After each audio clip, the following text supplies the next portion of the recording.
새벽 2시 40분 콜센터 야간 부스의 형광등은 여전히 차갑게 빛나고 있었습니다. 지연은 헤드셋을 귀에 건 채 모니터를 응시했어요. 화면 속 대기 번호가 13건에서 14건으로 늘어나는 걸 보며 그녀는 작게 한숨을 내쉬었습니다. 38배 나이 밤을 새우는 일은 이제 몸이 아니라 정신을 갉아먹는 작업이었어요. 고객님, 진심으로 죄송합니다. 하지만 규정상 환불은 구매일로부터 7일 이내에만 가능하십니다. 지연의 목소리는 여전히 부드러웠습니다. 5년 넘게 이 일을 하며 배운 건 목소리만 친절하면 세상이 조금은 덜 아프게 때린다는 사실이었어요. 상대방이 욕을 해도 고함을 쳐도 그녀는 미소 짓듯 입꼬리를 올린 채 대답했습니다. 그게 매뉴얼이었고 그게 생존법이었죠. 통화를 끊자마자 다음 번호가 연결되었습니다. 하지만 이번엔 달랐어요. 수화기 너머로 들려온 건 거친 숨소리와 어딘가 헤매는 듯한 발소리였습니다. 여보세요? 고객지원센터입니다. 무엇을 도와드릴까요? 길을 잃었어요. 목소리는 나직했고 떨렸습니다. 70대쯤 되는 남성의 음성이었어요. 지연은 즉시 화면의 발신 번호를 확인했습니다. 10으로 시작하는 번호였지만 위치 정보는 뜨지 않았어요. 고객님, 지금 어디에 계신지 말씀해 주시겠어요? 주변에 보이는 건물이나 표지판이 있으신가요? 모르겠어요. 어두워요. 냄새가, 비누 냄새가 나는데. 지연은 손가락으로 키보드를 두드리며 표준 응대 매뉴얼을 떠올렸습니다. 길을 잃은 노인, 치매 가능성, 119 연결 권유. 하지만 그녀의 손은 멈칫했어요. 남성의 목소리엔 단순히 길을 잃은 사람 이상의 무언가가 담겨 있었습니다. 공포보다는 슬픔에 가까운 떨림이었죠. 고객님, 119에 신고해 드릴까요? 경찰이 곧 찾아가실 거예요. 아니에요. 딸이 찾으러 올 거예요. 조금만 기다리면. 통화는 그렇게 끊겼습니다. 지연은 헤드셋을 벗으며 눈을 감았어요. 가슴 한쪽이 답답하게 조여왔습니다.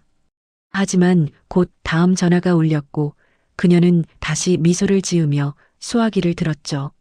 그런데 이상한 일이 일어났습니다. 사흘 뒤 똑같은 번호에서 다시 전화가 걸려온 거예요. 이번에도 같은 목소리, 같은 말투였습니다. 길을 잃었어요. 지연은 발신 이력을 확인했습니다. 지난 이틀 동안 이 번호는 총 5번 걸려왔고 모두 새벽 2시에서 3시 사이였어요. 담당 상담사는 매번 달랐지만 내용은 동일했습니다. 길을 잃었다는 말, 비누 냄새, 딸을 기다린다는 말. 고객님, 혹시 성함이 어떻게 되시나요? 박. 잘 모르겠어요. 이름조차 기억하지 못하는 상태였습니다. 지연은 매뉴얼을 넘겨보다가 결국 개인적으로 메모를 작성하기 시작했어요. 통화 시간, 배경소음, 그가 말하는 감각적 단서들, 비누 냄새, 피아노 소리, 딸의 목소리. 그는 장소나 사건이 아니라 오직 감각만 기억하고 있었습니다. 그날 밤 지연은 퇴근 후에도 집으로 돌아가지 않았어요. 대신 콜센터 인근 편의점 앞에 서서 휴대폰 화면을 들여다보았습니다. 발신 번호의 위치를 역추적할 순 없었지만 통화 패턴으로 보아 이 근처일 가능성이 높았죠. 새벽 3시 그녀는 걸어다니는 노인 한 명을 발견했습니다. 깨끗한 신발, 정돈된 옷차림. 노숙인이 아니었어요. 누군가 방금까지 돌보던 사람처럼 보였습니다. 지연은 조심스럽게 다가갔어요. 혹시 길을 잃으셨나요? 노인은 그녀를 올려다보았습니다. 그 눈빛은 공허했지만 동시에 무언가를 간절히 찾고 있었어요. 지연은 가슴이 철렁 내려앉는 걸 느꼈습니다. 이 사람이었어요. 전화 속 그 목소리였죠. 비누 냄새가 나네요. 딸이 오나요? 지연은 손을 뻗어 노인의 팔을 가볍게 잡았습니다. 경찰에 신고해야 한다는 생각, 복지센터에 연락해야 한다는 생각이 스쳤지만 그녀의 입에서 나온 말은 달랐어요. 제가 모셔다 드릴게요. 오늘 밤은 따뜻한 곳에서 주무셔야죠. 위험할 수도 있다는 걸 알았습니다. 낯선 노인을 집으로 데려가는 건 상식적이지 않았어요. 하지만 지연은 어머니의 얼굴을 떠올렸습니다. 요양병원 침대에 누워 계신 어머니도 언젠가 이렇게 길을 잃을 수 있었죠. 그때 누군가 이렇게 손을 내밀어 주길 바라는 마음이었습니다. 원룸 안으로 들어선 노인은 낯선 공간을 두리번거렸어요. 지연은 담요를 꺼내 소파에 펼쳐주며 말했습니다. 오늘 하루만 쉬세요. 내일 아침에 다시 생각해봐요. 노인은 고개를 끄덕이며 담요를 끌어안았습니다. 그의 눈가에 눈물이 맺혔어요. 고맙습니다. 정말. 지연은 미소 지으며 불을 끄고 자신의 침대로 돌아갔습니다. 하지만 잠은 오지 않았어요. 그녀는 천장을 바라보며 생각했습니다. 내일 아침 이 사람의 가족을 찾아줘야 한다고. 그래야 모든 게 제자리로 돌아갈 거라고. 하지만 다음 날 아침 모든 것이 뒤집혔습니다. 아침 7시 지연은 부엌에서 인스턴트 커피를 타고 있었습니다. 손끝이 떨렸어요. 잠을 설친 탓도 있었지만 소파에서 조용히 숨을 쉬고 있는 노인 때문이기도 했죠. 그녀는 컵을 들고 거실로 돌아왔습니다. 노인은 여전히 담요를 덮은 채 눈을 감고 있었어요. 얼굴은 평온해 보였지만 이마엔 땀이 맺혀 있었습니다. 지연은 리모컨을 집어들어 텔레비전을 켰어요. 아침 뉴스가 흘러나왔습니다. 앵커의 목소리는 또렷했고 화면엔 경제 뉴스가 지나가고 있었죠. 그녀는 커피를 한 모금 마시며 화면을 무심히 바라보았습니다. 그런데 다음 순간 화면이 바뀌었어요. 속보입니다. 한울금융그룹 최한울 부회장이 어젯밤 자택에서 실종된 것으로 알려졌습니다. 지연의 손이 멈췄습니다. 커피 잔을 든 채로 그녀는 화면을 응시했어요. 앵커 옆에 떠오른 사진 속 남성은 정장을 입고 단정하게 미소 짓고 있었습니다. 70대 초반으로 보이는 얼굴, 희끗한 머리, 그리고 그 눈빛. 심장이 세게 뛰기 시작했습니다. 최 부회장은 어젯밤 11시경 자택을 나선 후 행방이 묘연해졌으며 가족들은 경찰에 실종 신고를 접수한 상태입니다. 최 부회장은 최근 건강 문제로 요양 중이었던 것으로 전해졌습니다. 화면이 다시 바뀌었어요. CCTV 영상이 나왔습니다. 어둠 속을 걷는 노인의 뒷모습이었죠. 깨끗한 회색 코트, 검은색 구두. 지연은 천천히 고개를 돌려 소파를 바라보았습니다. 노인이 걸치고 있는 담요 아래로 보이는 옷, 그 옆에 노인 구두. 똑같았어요. 커피 잔이 손에서 미끄러졌습니다. 컵은 바닥에 떨어져 산산조각 났고 뜨거운 커피가 사방으로 튀었어요. 노인이 눈을 떴습니다. 그는 천천히 상체를 일으키며 텔레비전 화면을 바라보았어요. 화면 속엔 여전히 그의 얼굴이 떠 있었습니다. 한울금융 최한울 부회장 실종이라는 자막과 함께 노인의 입술이 떨렸어요. 그는 화면을 멍하니 바라보더니 천천히 눈물을 흘리기 시작했습니다. 소리 없이 조용히. 눈물은 주름진 볼을 타고 흘러내렸죠. 저 사람이. 그의 목소리는 갈라졌습니다. 지연은 깨진 컵 조각 사이에 서서 그를 바라보았어요. 머릿속이 하얗게 변했습니다. 한울금융. 그 이름은 들어본 적이 있었어요. 아니, 모르는 사람이 없었죠. 국내 5대 금융그룹 중 하나였습니다. 당신이 최한울 부회장이세요? 노인은 고개를 끄덕이지도 부정하지도 않았어요. 그저 화면을 바라보며 눈물만 흘릴 뿐이었습니다.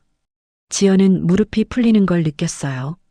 벽에 기대어 겨우 중심을 잡았습니다. 왜 말씀 안 하셨어요? 기억이 안 났어요. 노인의 대답은 단순했습니다. 그는 손으로 얼굴을 감싸며 고개를 떨궜어요. 지연은 천천히 다가가 깨진 컵 조각을 치우기 시작했습니다. 손이 떨렸지만 움직여야 했어요. 그래야 생각을 정리할 수 있었죠. 휴대폰이 울렸습니다. 지연은 주머니에서 폰을 꺼냈어요. 모르는 번호였습니다.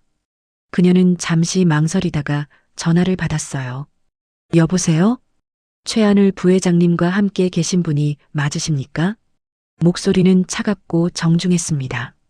남성의 음성이었고 뒤로는 차 안의 소음이 들렸어요. 지연은 입술을 깨물었습니다. 누구세요? 하늘금융 비서실입니다. 부회장님의 위치를 파악했습니다. 20분 내로 도착하겠습니다. 어떻게 제 번호를? 부회장님의 휴대폰 위치를 추적했습니다. 협조해 주셔서 감사합니다. 전화는 일방적으로 끊겼어요. 지연은 휴대폰을 내려다보았습니다. 가슴이 두근거렸어요. 뭔가 잘못되고 있다는 느낌이 들었습니다. 그녀는 노인을 바라보았어요. 비서실에서 온대요. 곧 데리러 온답니다. 노인은 고개를 들었습니다. 그의 눈빛엔 공포가 서려 있었어요. 아니에요. 가면 안 돼요. 왜요? 가족들이 찾고 계시잖아요. 가족이. 아니에요. 노인은 손으로 머리를 감싸쥐었습니다. 그의 몸이 떨렸어요. 지연은 다가가 그의 어깨에 손을 얹었습니다. 진정하세요. 괜찮아요. 기억이 조금씩 돌아와요. 나쁜 기억들이. 노인의 말은 중간중간 끊겼습니다. 지연은 그의 손을 잡았어요. 손은 차가웠고 떨림은 멈추지 않았습니다. 천천히 말씀하세요. 무슨 일이에요? 딸이 날 찾지 않았어요. 그 사람들이 날 없애려. 말이 채 끝나기도 전에 초인종 소리가 울렸습니다.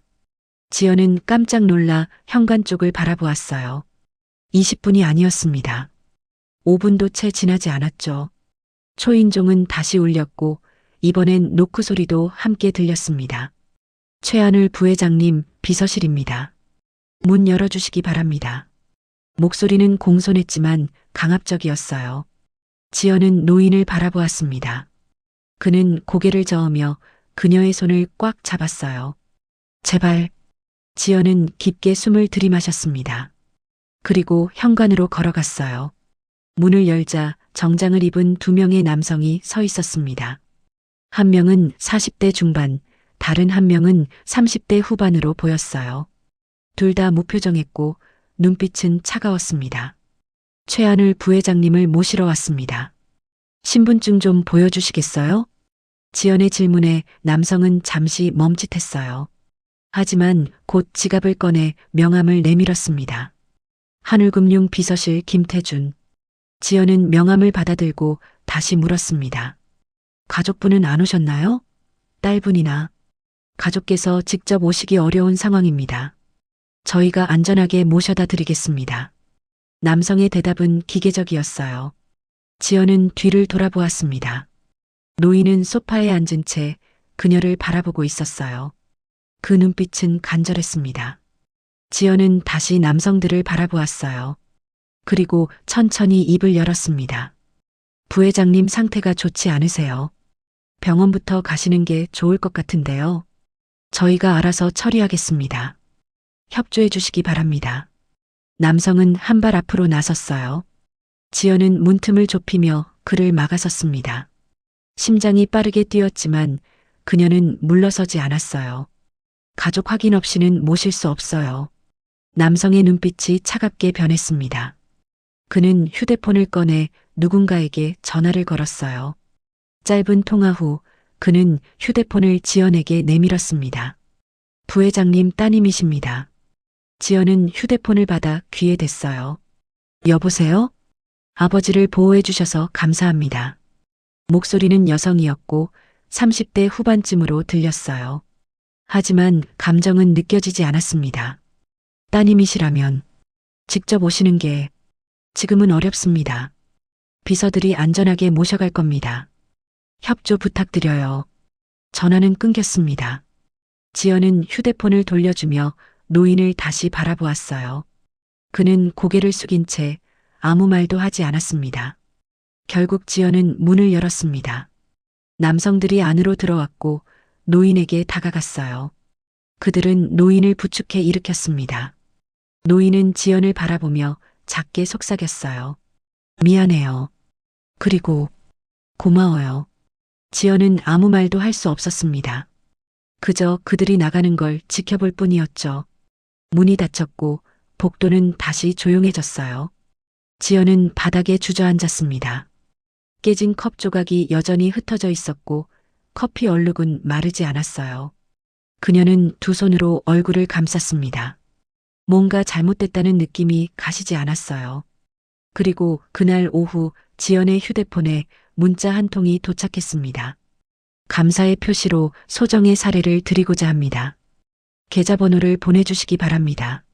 마이너스 하늘금융 비서실.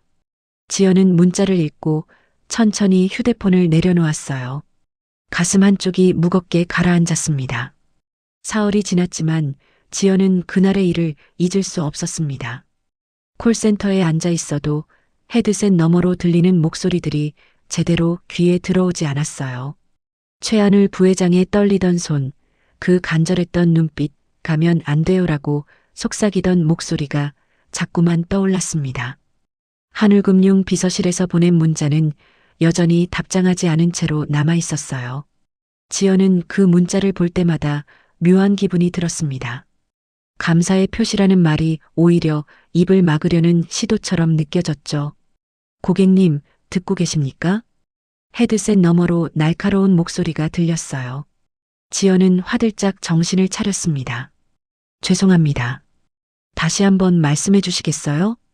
통화를 마치고 그녀는 잠시 휴식 버튼을 눌렀어요.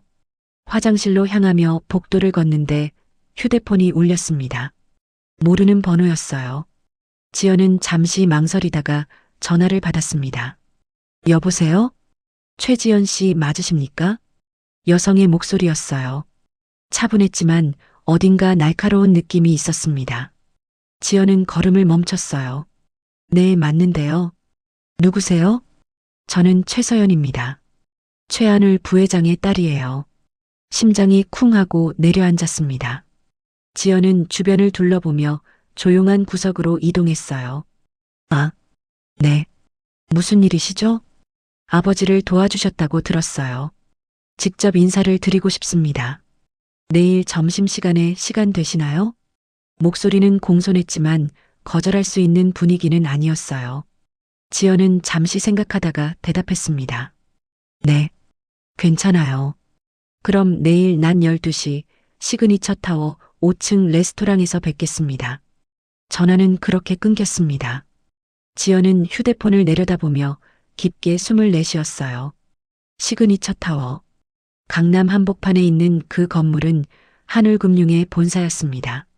다음 날 낮 11시 50분, 지연은 시그니처 타워 로비에 서 있었어요. 천장은 높았고 대리석 바닥은 빛났습니다. 정장을 입은 사람들이 바쁘게 오가는 모습은 그녀가 사는 세상과는 너무나 달랐죠. 지연은 자신의 낡은 코트를 여미며 엘리베이터로 향했습니다. 5층 레스토랑은 조용했어요. 점심시간이었지만 손님은 많지 않았습니다. 입구에서 직원이 그녀를 맞이했어요. 최지연 씨이십니까? 이쪽으로 안내해 드리겠습니다. 창가 자리에 여성이 앉아 있었습니다. 30대 후반, 단정한 헤어스타일에 고급스러운 정장을 입고 있었어요. 그녀가 고개를 들었을 때 지연은 최하늘 부회장의 얼굴을 떠올렸습니다. 눈매가 닮아 있었죠. 앉으세요. 최서연은 미소를 지었지만 그 미소는 눈까지 닿지 않았어요. 지연은 조심스럽게 자리에 앉았습니다. 먼 곳까지 와주셔서 감사해요. 아버지를 도와주신 것 정말 감사드립니다. 아니에요. 당연한 일을 했을 뿐이에요. 최서연은 물잔을 들어 한 모금 마셨어요. 그리고 천천히 지연을 바라보았습니다. 아버지 상태는 어떠셨나요? 많이 혼란스러워 하셨죠? 네. 기억을 잘 못하시는 것 같았어요. 길을 잃으셨고 요즘 많이 안 좋으세요. 치매 초기 증상이거든요. 최서연의 말은 담담했습니다. 마치 날씨 이야기를 하듯 자연스러웠어요. 지연은 뭔가 이상한 느낌을 받았습니다. 그런데 병원에는 안 계시고 집에서 요양 중이세요. 병원보다는 익숙한 환경이 낫다고 의사가 권했거든요. 최서연은 메뉴판을 펼쳤어요. 지연도 따라서 메뉴판을 들었지만 글자가 제대로 읽히지 않았습니다. 가격표를 보고 그녀는 살짝 놀랐어요. 파스타 하나가 5만 원을 넘었습니다. 편하게 주문하세요. 제가 대접하는 거예요. 최서연이 웨이터를 불렀고 두 사람은 주문을 마쳤습니다. 잠시 침묵이 흘렀어요. 지연은 물잔을 만지작거리며 입을 열었습니다. 부회장님께서 제게 이상한 말씀을 하셨어요. 최서연의 손이 멈췄어요. 그녀는 천천히 지연을 바라보았습니다. 무슨 말씀을요? 가족이 자신을 찾지 않았다고. 그리고 누군가 자신을 없애려 한다고. 최서연은 작게 한숨을 내쉬었어요. 그녀는 포크를 내려놓고 손을 모았습니다. 지연 씨, 아버지가 치매에 걸리시면서 망상 증상도 나타나기 시작했어요. 없는 일을 있다고 믿으시고 가까운 사람들조차 의심하세요.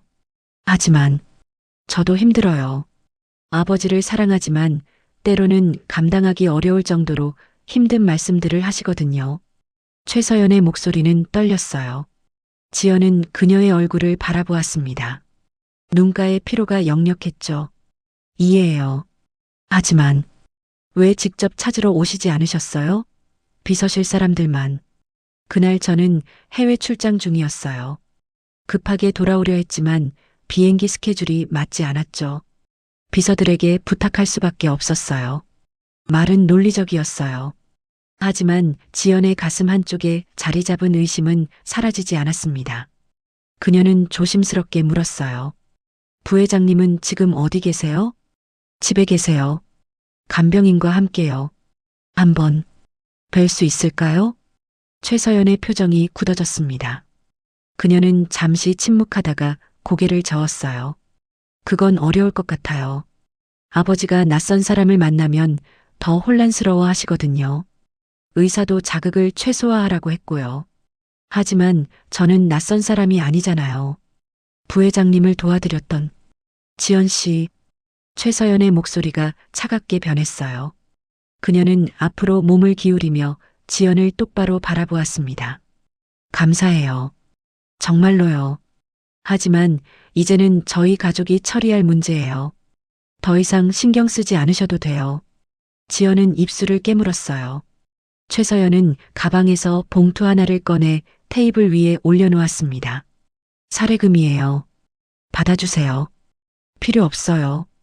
지연의 대답은 단호했습니다. 최서연은 미간을 찌푸렸어요. 왜요? 충분하지 않나요? 더 드릴 수도. 돈 때문에 도와드린 게 아니에요. 침묵이 흘렀습니다. 최서연은 천천히 봉투를 도로 집어넣었어요. 그녀의 눈빛은 날카로워졌습니다. 그럼 뭘 원하시는 거죠? 지연은 고개를 들어 최서연을 바라보았어요. 부회장님이 괜찮으신지 확인하고 싶어요. 그것뿐이에요. 말씀드렸잖아요. 아버지는 괜찮으세요. 직접 보기 전까진 믿을 수 없어요. 최서연의 얼굴이 굳어졌습니다. 그녀는 자리에서 일어났어요. 죄송하지만 더 이상 이 대화를 이어갈 필요가 없을 것 같네요. 음식값은 제가 처리할게요. 그녀는 가방을 들고 걸어 나갔습니다. 지연은 그 뒷모습을 바라보며 주먹을 꽉 쥐었어요. 가슴이 답답했습니다. 레스토랑을 나와 엘리베이터를 기다리는데 누군가 지연의 팔을 잡았어요.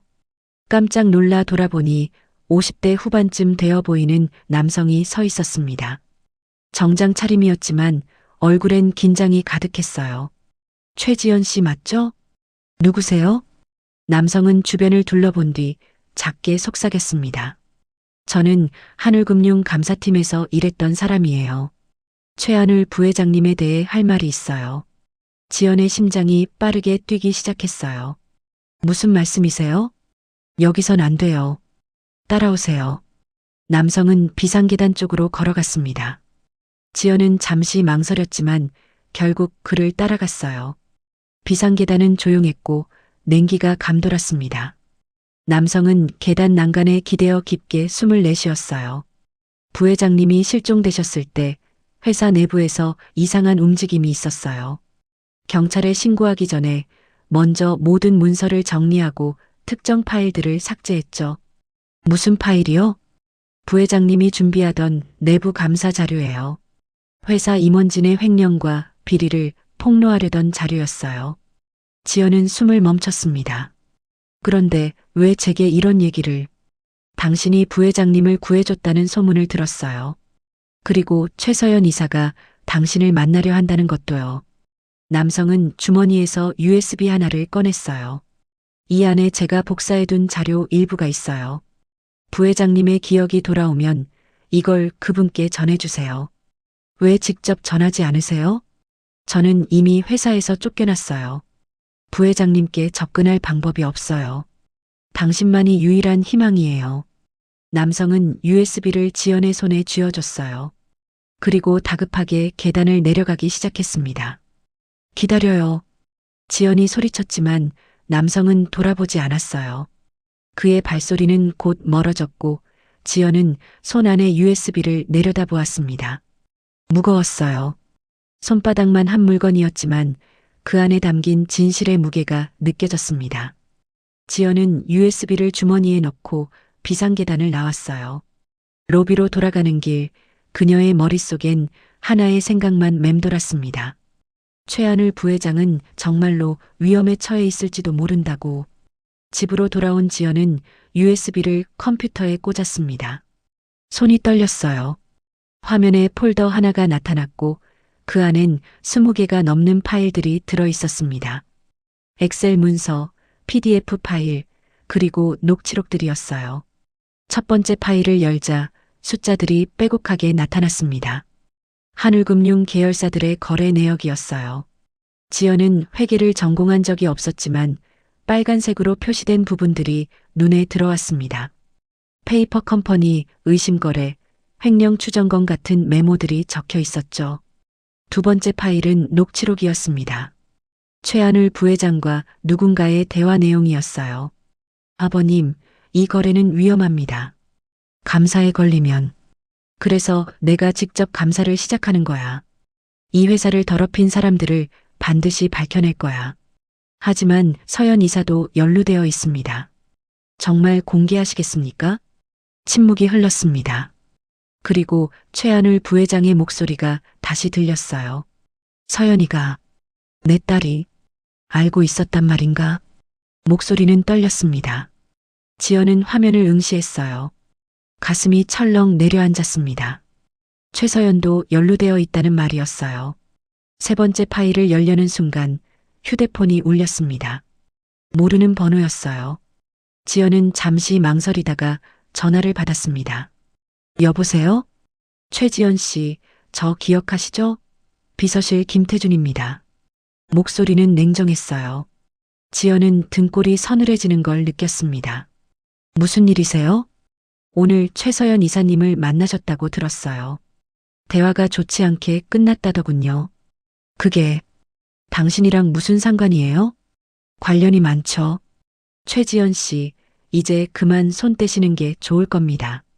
지연은 주먹을 쥐었어요. 협박하시는 거예요? 협박이 아니라 충고예요. 당신이 관여할 일이 아닙니다.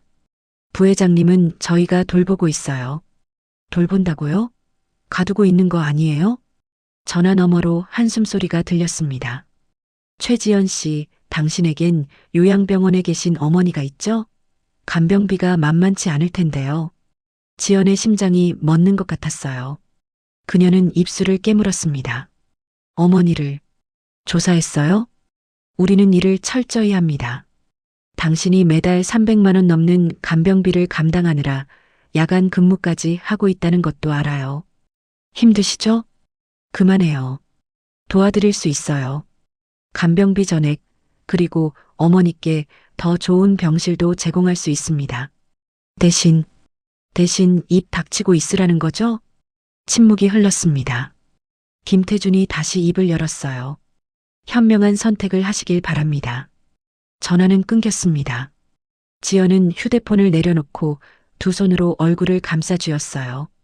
손이 떨렸습니다. 분노인지 두려움인지 알 수 없었죠. 어머니의 얼굴이 떠올랐어요. 병상에 누워 희미하게 웃던 얼굴. 지연은 매달 간병비를 내느라 자신의 삶을 포기하고 있었습니다. 제대로 된 식사 한 끼, 새 옷 한 벌 사는 것조차 사치였죠. 하지만 최하늘 부회장의 떨리던 손도 떠올랐어요. 가면 안 돼요라고 속삭이던 그 목소리도요. 지연은 다시 컴퓨터 화면을 바라보았습니다. USB 속 파일들이 여전히 열려 있었어요. 그녀는 마우스를 잡았습니다. 그리고 남은 파일들을 하나씩 열기 시작했어요. 다음 날 저녁 지연은 콜센터 야간 근무를 시작했습니다. 하지만 집중이 되지 않았어요. 머릿속엔 어젯밤 본 자료들이 맴돌았습니다. 횡령 금액은 수백억 원에 달했고 연루된 사람들은 모두 한울금융의 핵심 임원진이었어요. 그리고 그 중 하나가 최서연이었습니다.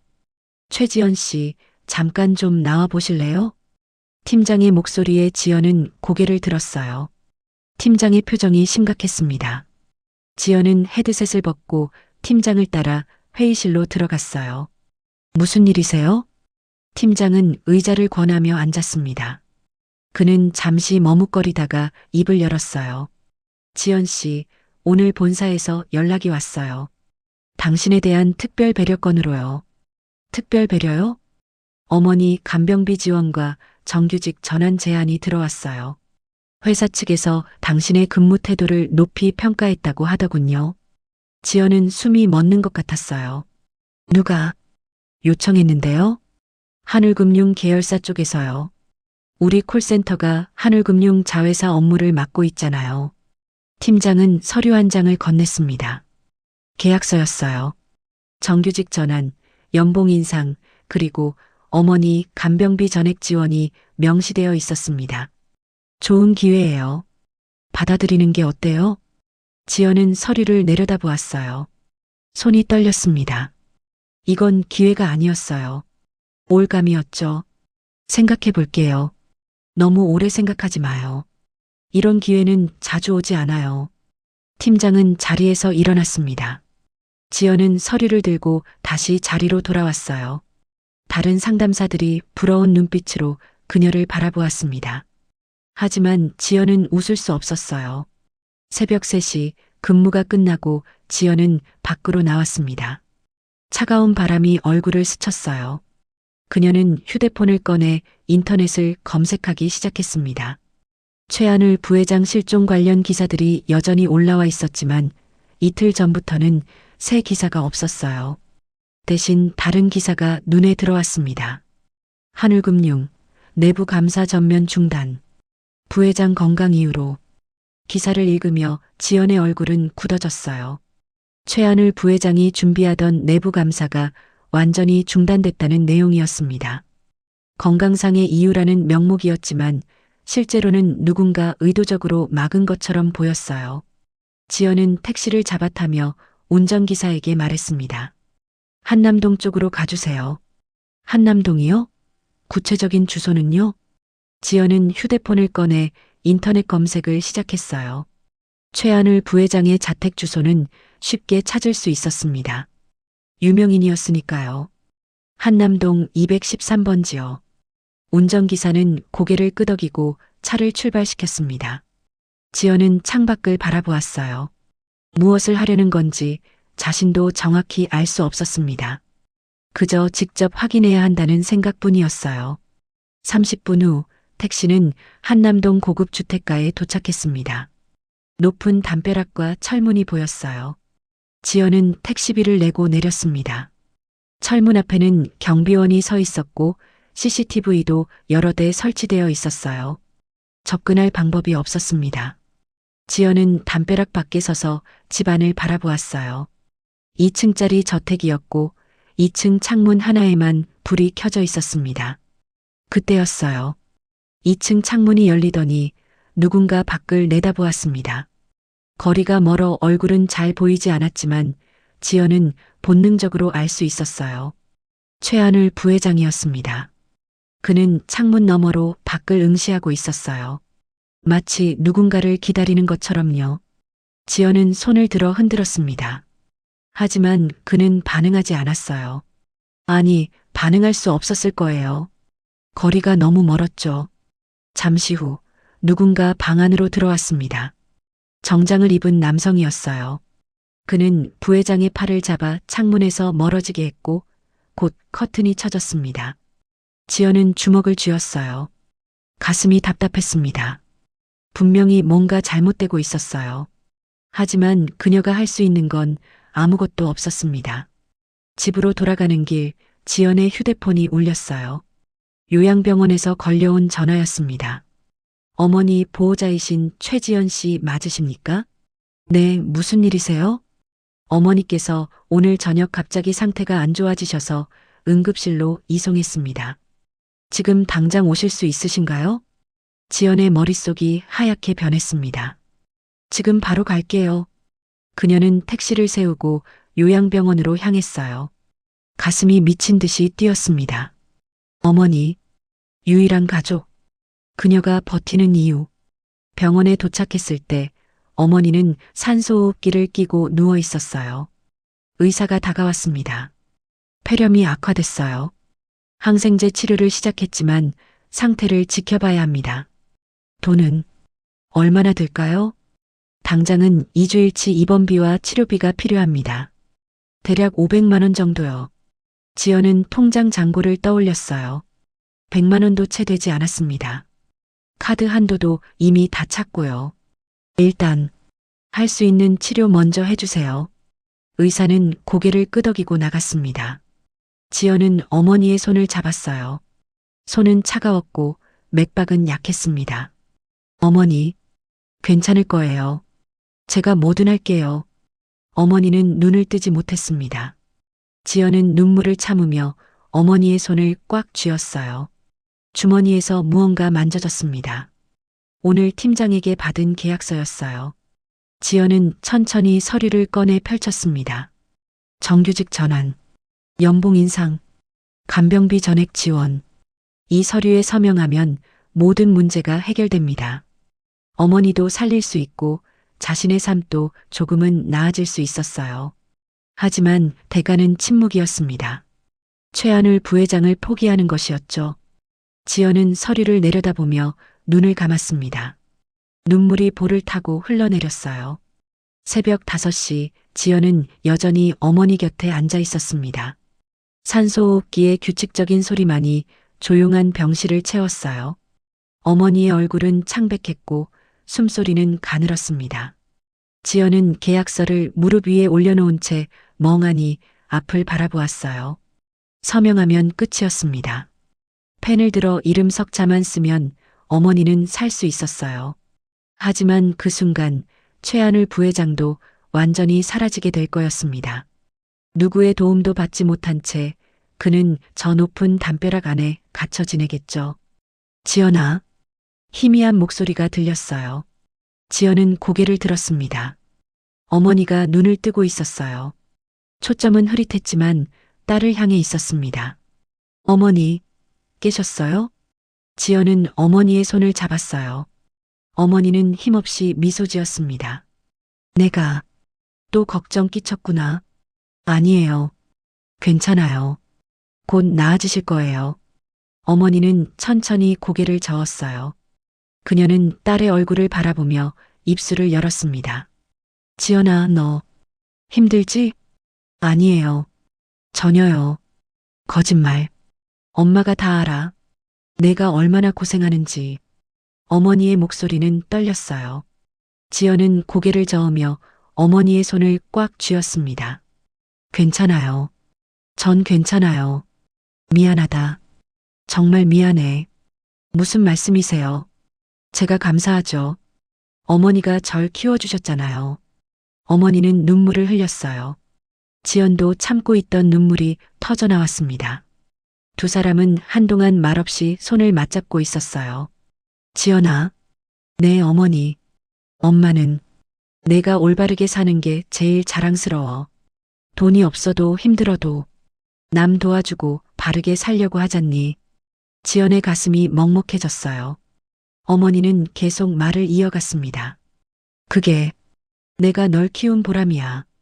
그러니까 어머니는 숨을 고르며 딸을 바라보았어요. 내 마음이 시키는 대로 살아. 엄마 걱정은 하지 말고. 지연은 고개를 숙였습니다. 눈물이 계속 흘러내렸어요. 어머니는 말없이 딸의 머리를 쓰다듬었습니다. 그날 오전 지연은 콜센터로 향했습니다. 계약서는 여전히 가방 속에 들어 있었지만 서명은 하지 않았어요.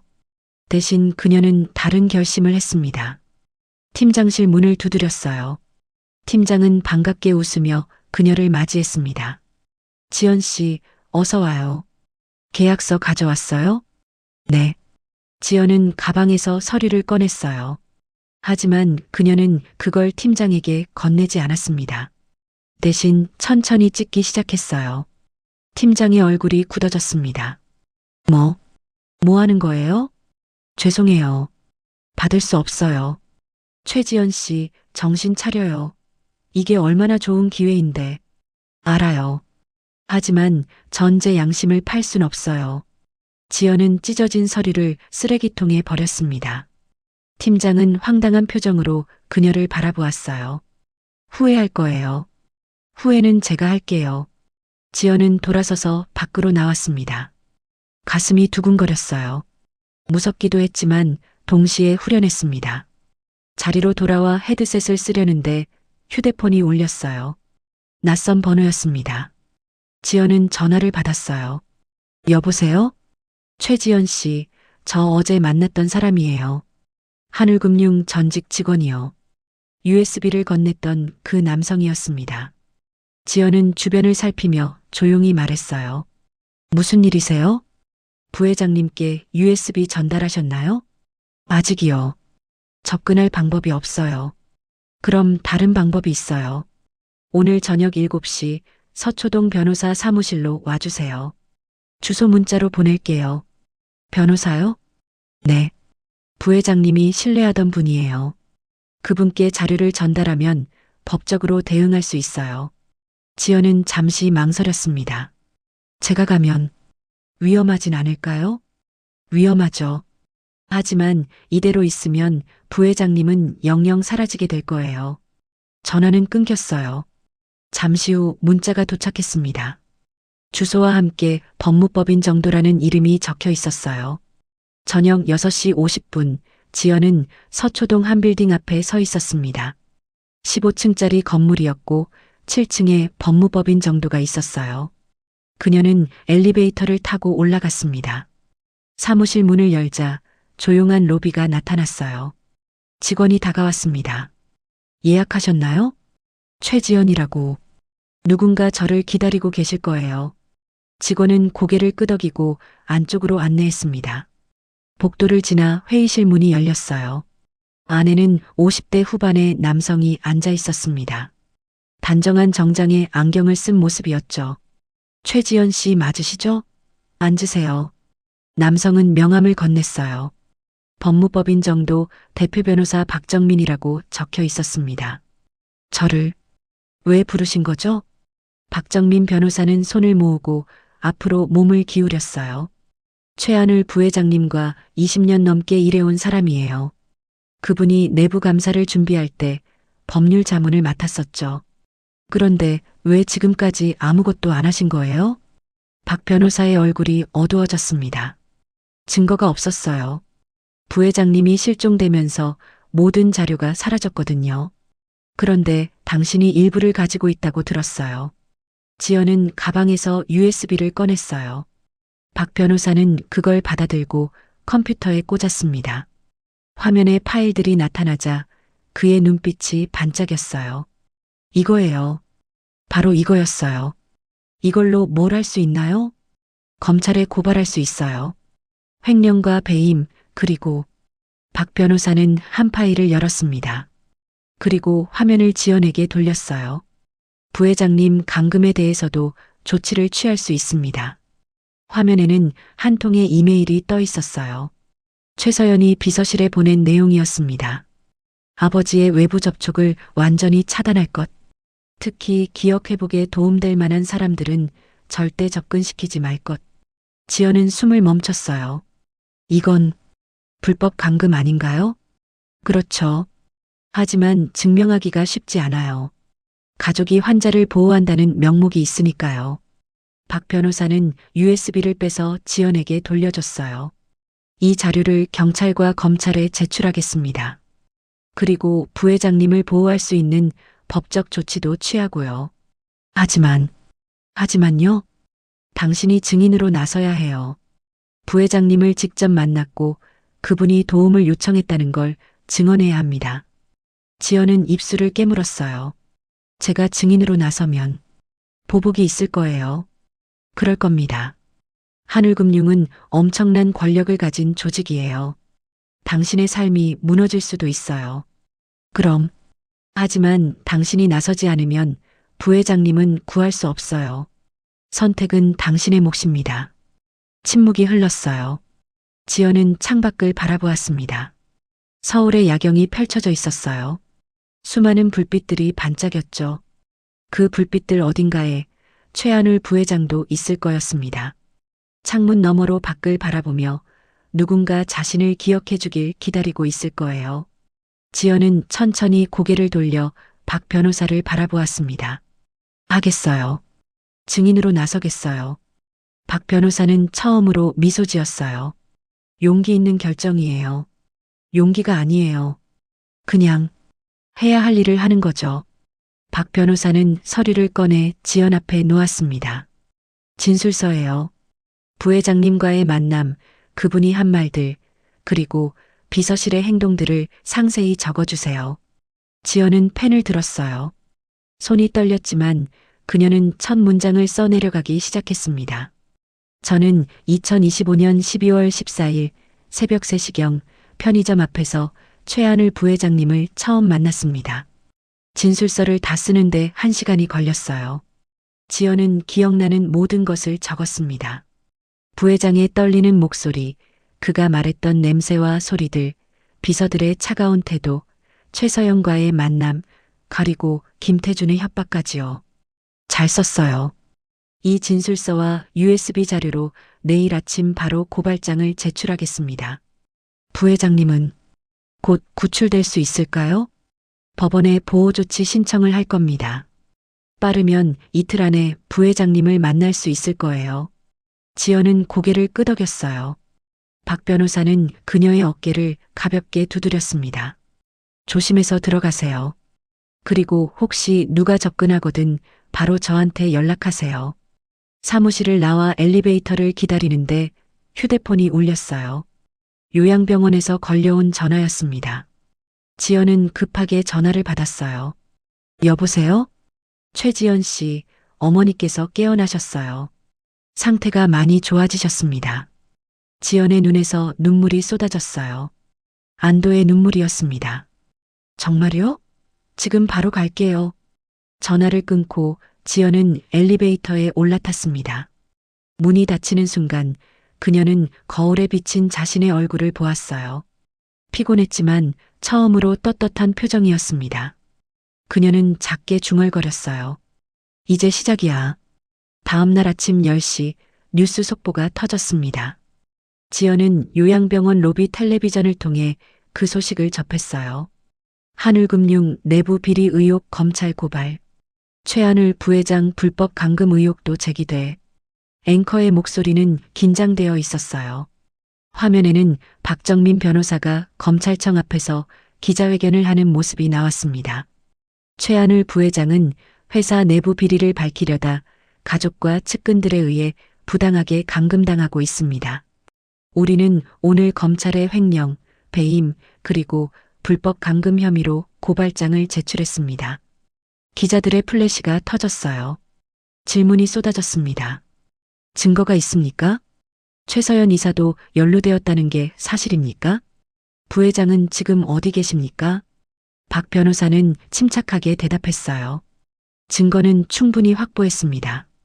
그리고 오늘 오후 법원에 부회장님 보호조치 신청을 할 예정입니다. 지연은 화면을 바라보며 가슴이 두근거렸어요. 시작됐습니다. 이제 돌이킬 수 없었죠. 휴대폰이 울렸어요. 팀장이었습니다. 지연은 전화를 받았어요. 여보세요? 최지연 씨, 당장 사무실로 나와요. 목소리는 차갑고 날카로웠습니다. 지연은 숨을 깊이 들이마셨어요. 무슨 일이세요? 뉴스 봤어요? 당신이 한 짓 다 알아요. 지금 당장 나오지 않으면 해고 처리됩니다. 전화는 끊겼어요. 지연은 휴대폰을 내려다보았습니다. 예상했던 일이었어요. 하지만 실제로 닥치니 무서웠습니다. 어머니 병실로 들어가자 어머니가 침대에 기대앉아 있었어요. 얼굴엔 혈색이 돌아왔고 숨소리도 안정적이었습니다. 지연아, 뉴스 봤니? 네, 어머니. 내가 한 일이구나. 지연은 고개를 끄덕였어요. 어머니는 딸의 손을 잡았습니다. 잘했어. 정말 잘했어. 하지만 어머니, 제가 일자리를 잃을 것 같아요. 괜찮아. 우리 다시 시작하면 돼. 어머니는 미소 지었어요. 그 미소를 보며 지연은 힘을 얻었습니다. 어머니, 잠깐 다녀올게요. 회사에 가봐야 해요. 조심해서 다녀와. 지연은 어머니의 이마에 입맞춤하고 병실을 나왔습니다. 오후 2시 지연은 콜센터 사무실에 도착했어요. 평소와 달리 분위기가 냉랭했습니다. 동료들이 그녀를 쳐다보는 시선이 불편했어요. 어떤 이는 동정하는 눈빛이었고 어떤 이는 비난하는 눈빛이었죠. 팀장실 문을 두드렸습니다. 안에서 들어오세요라는 목소리가 들렸어요. 지연이 문을 열자 팀장 외에도 2명의 남성이 앉아 있었습니다. 정장을 입은 사람들이었어요. 앉으세요. 팀장의 목소리는 평소와 달리 딱딱했습니다.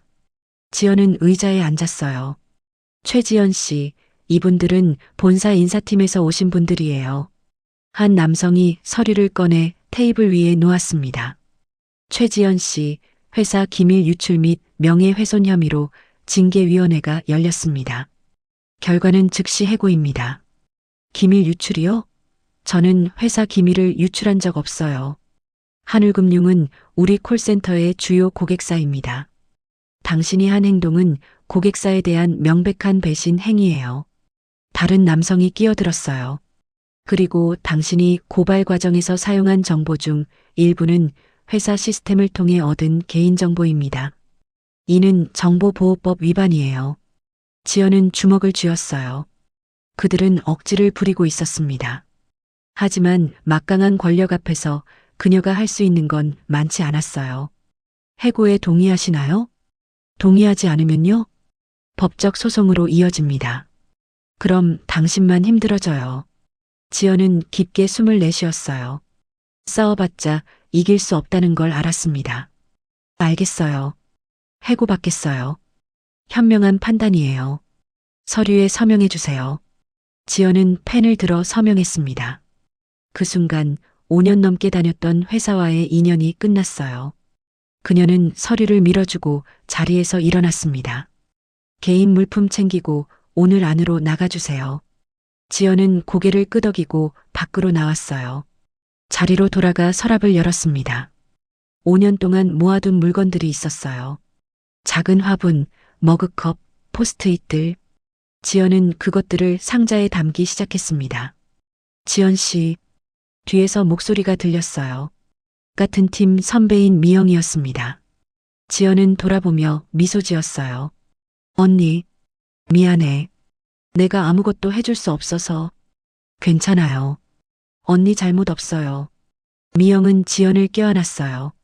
지연도 그녀를 안았습니다.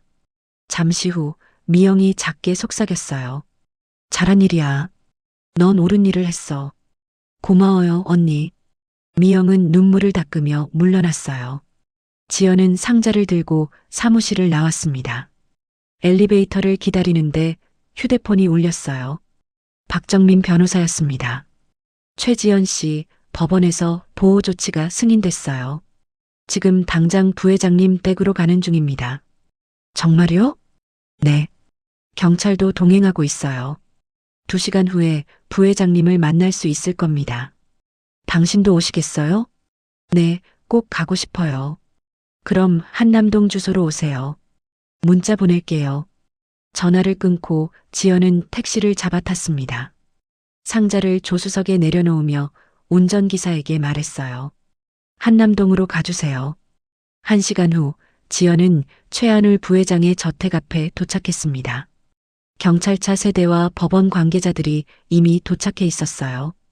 박정민 변호사가 그녀를 보고 손을 흔들었습니다. 왔군요. 부회장님은요? 지금 안에서 설득 중이에요. 최서연 이사가 문을 열어주지 않으려고 하거든요. 그때 철문이 열렸어요. 정장을 입은 최서연이 나왔습니다. 그녀의 얼굴은 창백했고 눈빛은 날카로웠어요. 최서연은 지연을 보자 걸음을 멈췄습니다. 당신이 최서연 이사님, 법원 명령이에요. 거부하시면 법적 조치를 취할 수밖에 없습니다. 경찰관이 나섰어요.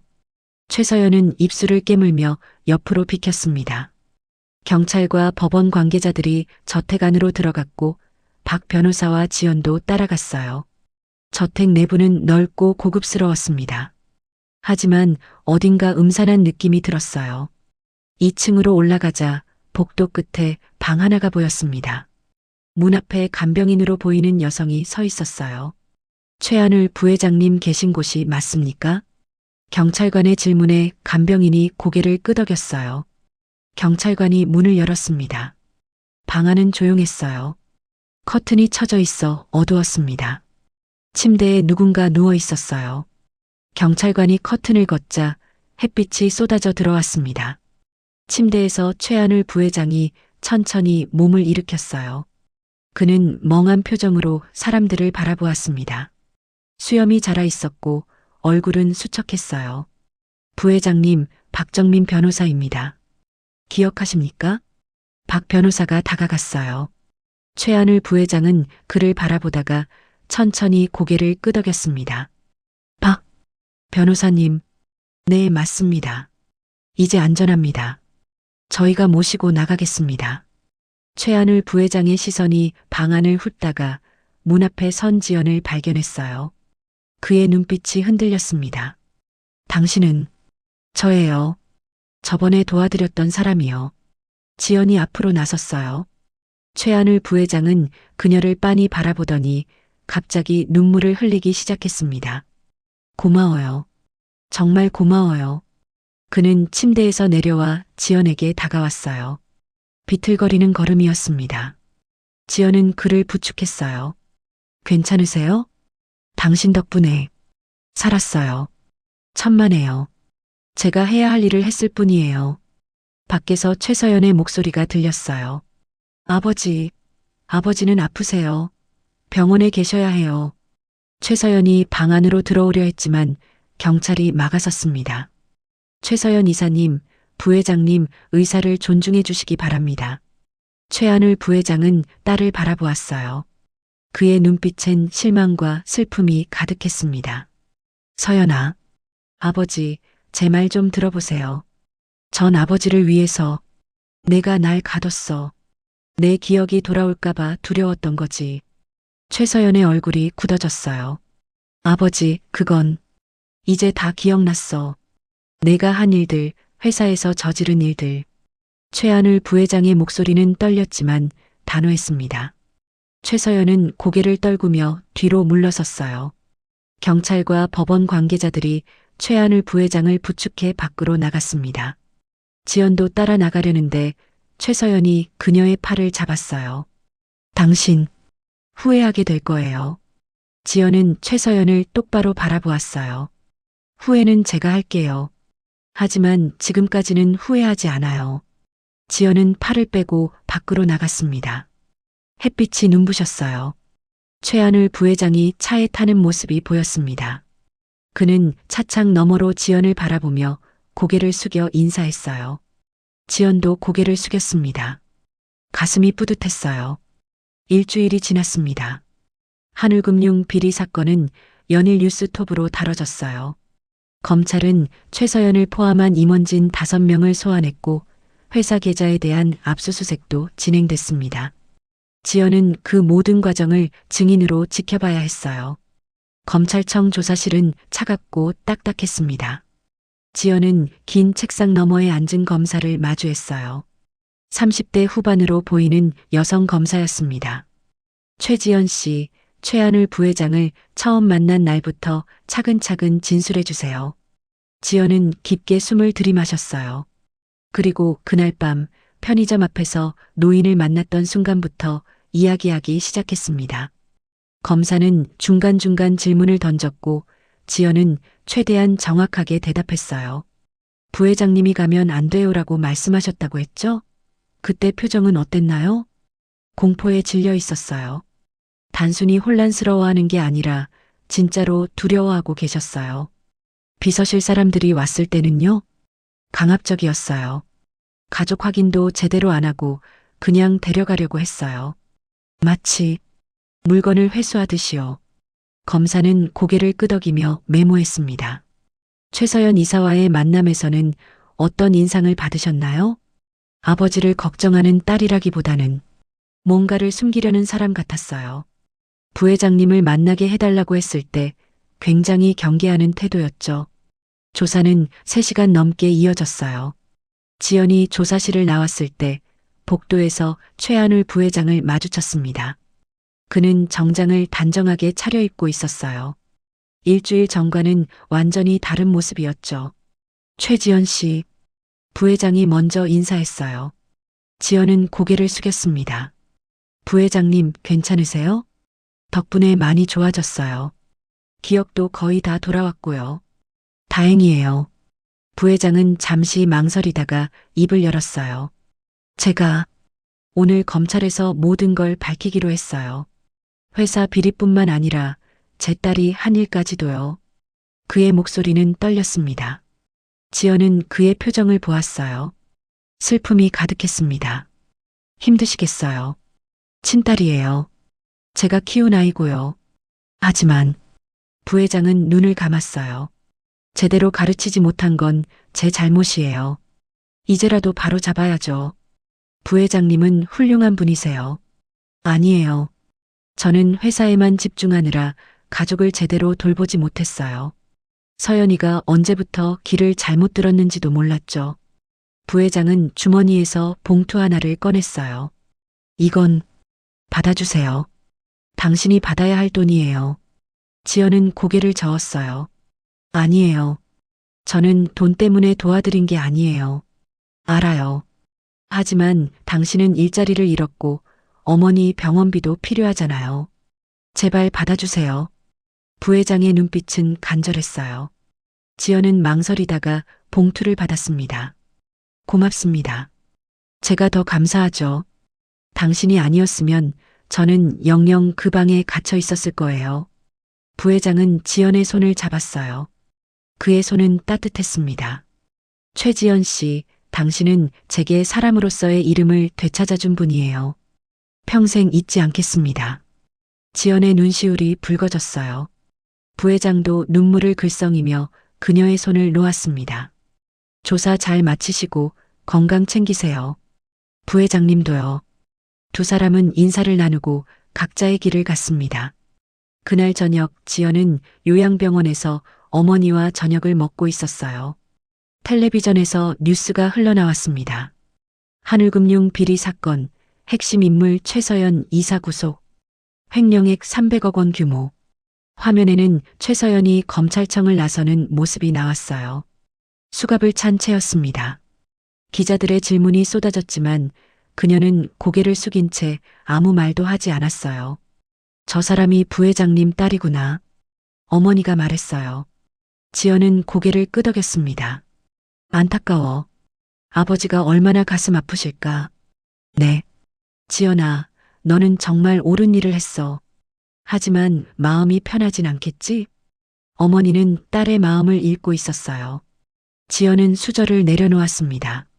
사람 하나가 감옥에 갔어요. 그것도 제 증언 때문에요.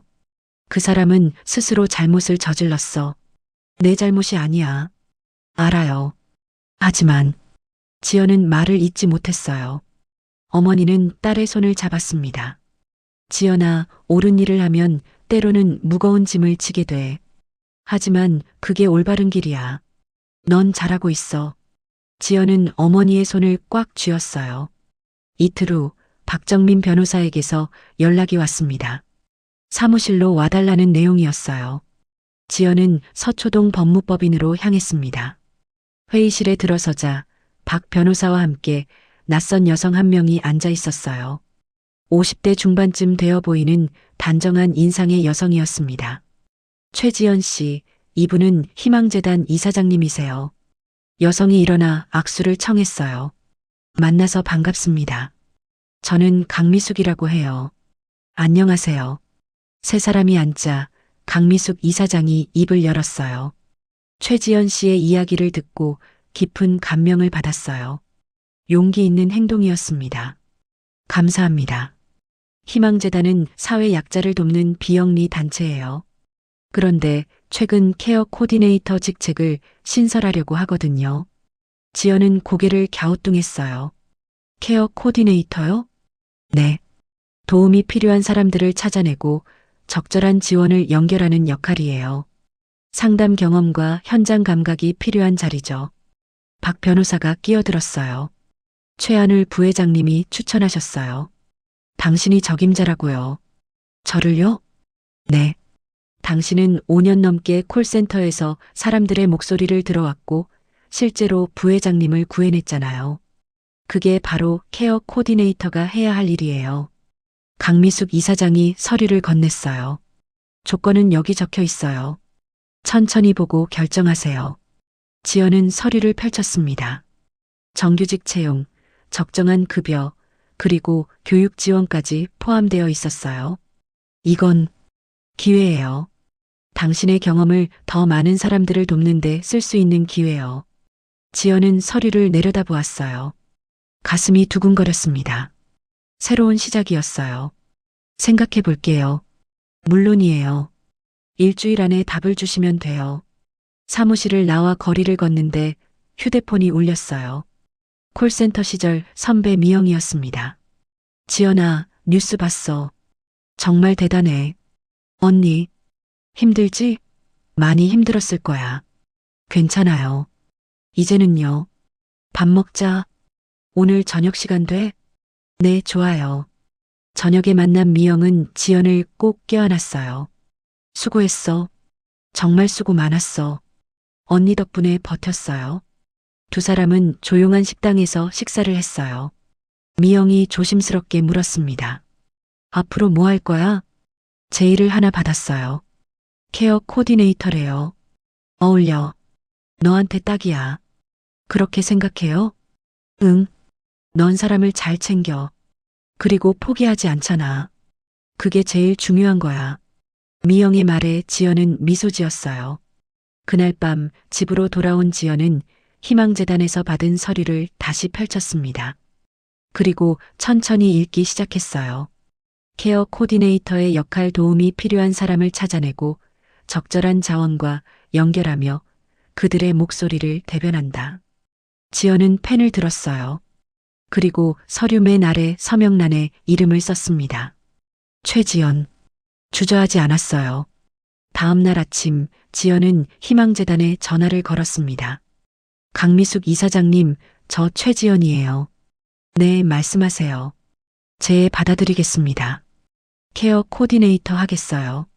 전화 너머로 이사장의 웃음소리가 들렸어요. 좋은 결정이에요.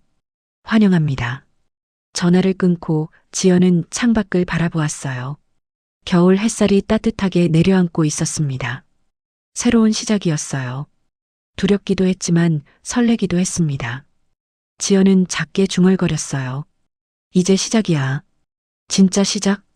한 달 후 지연은 희망재단 사무실에서 첫 출근을 했습니다. 강남구 한 빌딩의 8층에 위치한 사무실은 아담하지만 따뜻한 분위기였어요. 벽에는 재단이 도운 사람들의 사진과 감사 편지들이 붙어 있었습니다. 지연 씨, 여기 앉으세요. 강미숙 이사장이 책상 하나를 가리켰어요. 창가 자리였습니다. 지연은 가방을 내려놓고 주변을 둘러보았어요. 직원은 모두 7명이었고 모두 따뜻한 눈빛으로 그녀를 맞아줬습니다. 오늘은 오리엔테이션이에요. 우리 재단이 어떤 일을 하는지, 케어 코디네이터의 역할이 뭔지 설명해 드릴게요. 이사장은 회의실로 그녀를 안내했어요. 벽면 스크린에 재단 소개 자료가 떠올랐습니다.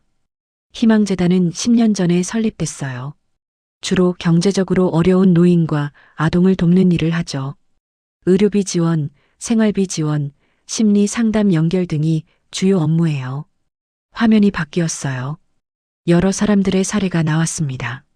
암 치료비가 없어 포기하려던 할머니, 학비가 없어 학교를 그만두려던 아이, 홀로 사는 노인 등 케어 코디네이터의 역할은 이런 분들을 찾아내는 거예요.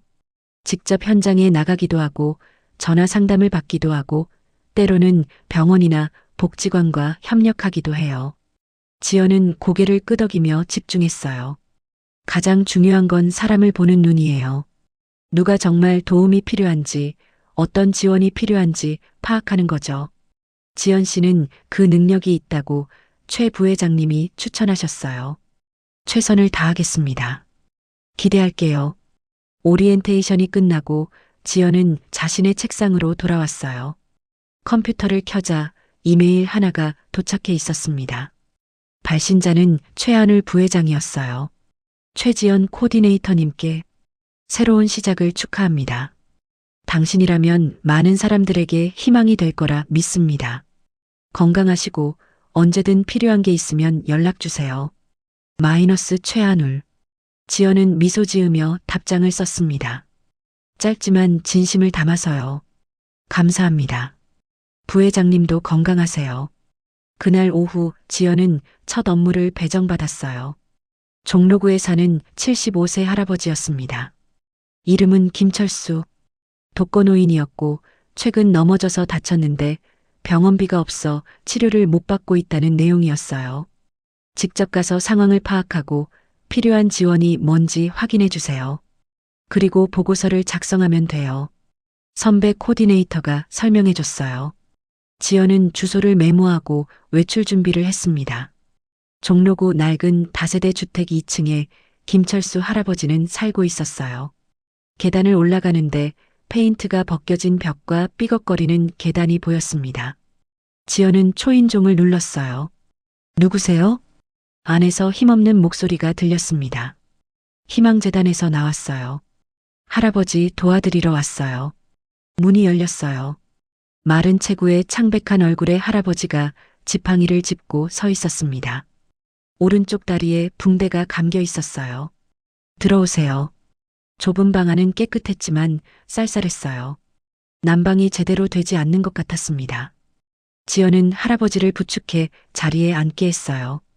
다리는 어떻게 다치셨어요? 계단에서 넘어졌어요. 한 달 전쯤이요. 병원은 가셨어요? 처음에 응급실 갔는데 돈이 없어서 그냥 나왔어요. 할아버지는 고개를 떨궜어요. 지연은 가슴이 아팠습니다. 자식분은 안 계세요? 아들이 하나 있긴 한데 연락이 끊긴 지 오래됐어요. 할아버지, 저희가 도와드릴게요. 병원비 지원하고 생활비도 연결해 드릴 수 있어요. 할아버지의 눈에서 눈물이 흘렀어요. 정말 그럴 수 있나요? 네. 제가 처리해 드릴게요. 지연은 할아버지의 손을 잡았습니다. 손은 거칠고 차가웠어요. 하지만 그 손을 잡고 있자니 마음이 따뜻해졌습니다. 이게 그녀가 해야 할 일이었어요. 1시간 동안 할아버지와 이야기를 나누고 지연은 필요한 서류들을 받았어요. 그리고 재단으로 돌아가 보고서를 작성했습니다. 잘했어요. 내일 의료지원팀에 연결해 드릴게요. 강미숙 이사장이 보고서를 보며 고개를 끄덕였어요. 감사합니다. 지연 씨, 이 일은 보람 있지만 힘든 일이에요. 모든 사람을 다 도울 순 없고 때로는 가슴 아픈 일도 많이 보게 될 거예요. 알고 있어요. 하지만 한 사람 한 사람 도울 때마다 세상은 조금씩 나아져요. 그걸 믿고 계속 해나가는 거죠. 지연은 고개를 끄덕였어요. 그날 저녁 집으로 돌아가는 길에 지연은 문득 궁금증이 들었습니다. 최한울 부회장은 왜 자신을 희망재단에 추천했을까요? 단순히 고마워서였을까요? 집에 도착해 컴퓨터를 켰어요. 그리고 희망재단을 검색해 봤습니다. 재단 소개, 사업 내용, 후원자 명단이 나왔어요. 후원자 명단을 내리다가 지연의 손이 멈췄습니다. 명단 중간쯤에 익숙한 이름이 있었어요. 최한울 마이너스 10년간 익명 후원, 누적 기부금 20억 원. 지연은 화면을 응시했어요. 10년 전이라면 그때쯤 지연은 처음 콜센터에 입사했을 때였습니다. 그녀는 계속 검색했어요. 희망재단의 과거 지원 사례들을 찾아봤습니다. 그리고 한 기사를 발견했어요. 희망재단 구조조정 위기 콜센터 직원 긴급 지원. 익명 후원자 덕분에 30명 생계 유지. 날짜는 6년 전이었어요. 지연이 콜센터에서 구조조정을 당할 뻔했던 그 시기였습니다. 가슴이 두근거리기 시작했어요. 지연은 당시를 떠올렸습니다. 회사가 대규모 구조조정을 발표했고 그녀도 해고 명단에 올라 있었어요. 그런데 갑자기 희망재단에서 연락이 왔었죠. 긴급 생계비 지원과 재취업 교육 프로그램을 제공한다고요. 덕분에 지연은 버틸 수 있었어요. 3개월 동안 생계비를 받으며 다시 일자리를 찾았고 결국 같은 콜센터에 재입사할 수 있었습니다. 그때 그 익명 후원자가 최한울 부회장이었던 거예요. 지연은 천천히 의자에 기대어 눈을 감았어요.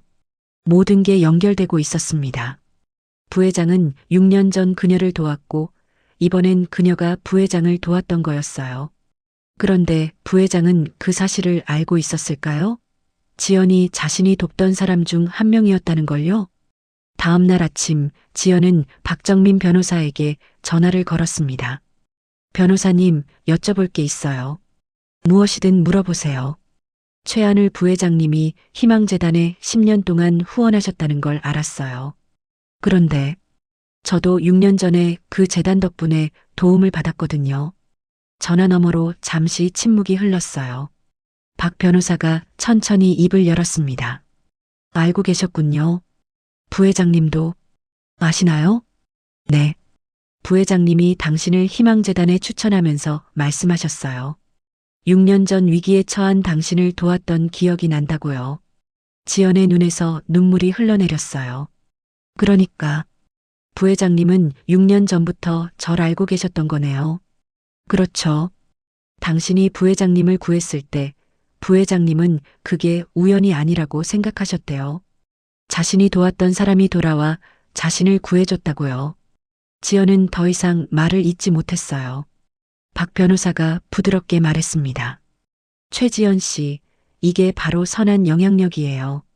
부회장님이 당신을 도왔고 당신이 부회장님을 도왔고 이제 당신은 더 많은 사람들을 도울 거예요. 그렇게 선함은 계속 이어지는 거죠. 전화를 끊고 지연은 창밖을 바라보았어요. 겨울 햇살이 따스하게 내려앉고 있었습니다. 그녀는 일어나 코트를 입었어요. 오늘도 도움이 필요한 사람들이 기다리고 있었습니다. 그리고 지연은 이제 알았어요. 자신이 해야 할 일이 무엇인지, 왜 이 자리에 있는지를요. 3개월이 흘렀습니다. 봄이 찾아왔고 지연은 이제 제법 숙련된 케어 코디네이터가 되어 있었어요.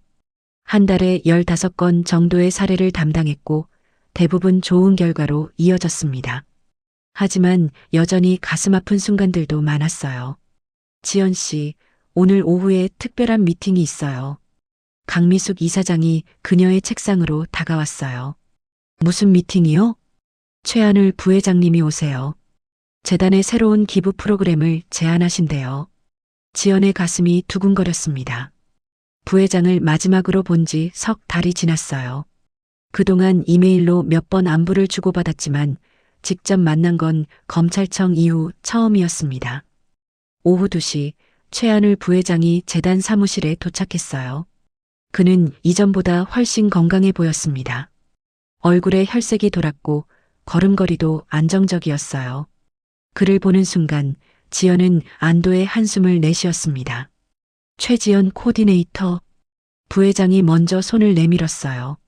지연은 그 손을 잡았습니다. 부회장님, 정말 좋아 보이세요. 덕분이에요. 요즘은 재활 치료도 받고 운동도 하고 있어요. 회의실로 자리를 옮긴 후 부회장은 준비해온 자료를 펼쳤어요. 제가 오늘 제안하려는 건 기억 되찾기 프로그램이에요. 기억 되찾기요? 강미숙 이사장이 물었어요.